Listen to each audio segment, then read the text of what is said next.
Saan nagsimula? Hi ma'am, okay lang ba sa'yo na ma-interview kita? Okay po. Pwede ko ba matanong kung anong pangalan mo? Ranilyn po. Pwede ko ba matanong kung are you single or taken? Single.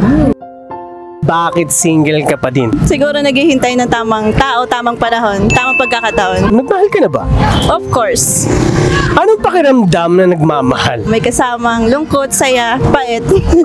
So, nasaktan ka na. Yes, marami ng beses. Ano sinabi nung una pa lang?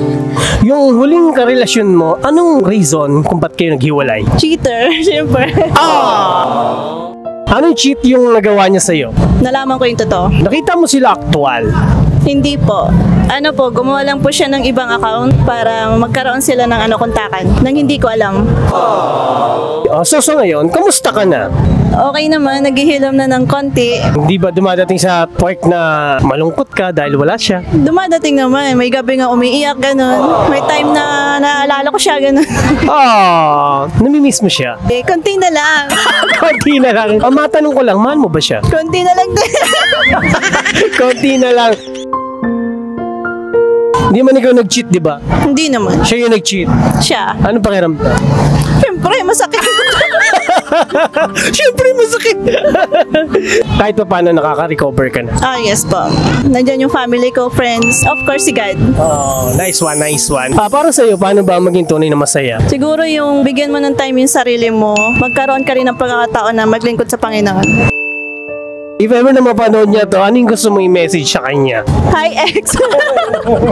Baguhin mo na yung sarili mo, magkaroon ka ng time sa sarili mo, sa pamilya mo, sa mga pangarap mo. Kasama na yung bago mo, syempre.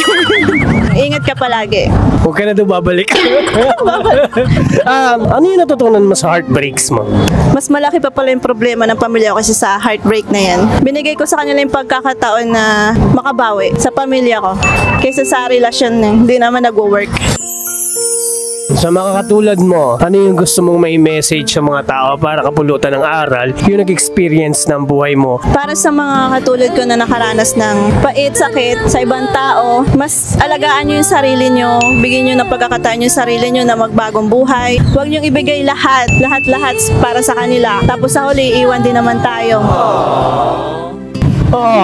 Siguro mahalin mo na yung sarili mo, no? Kaya yun yung ginawa ko ngayon, minamahal ko yung sarili ko, tsaka yung pamilya ko, syempre. Ano yung gusto mo i-message sa mga manloloko? Shit pa more. Paubaya sa kanya.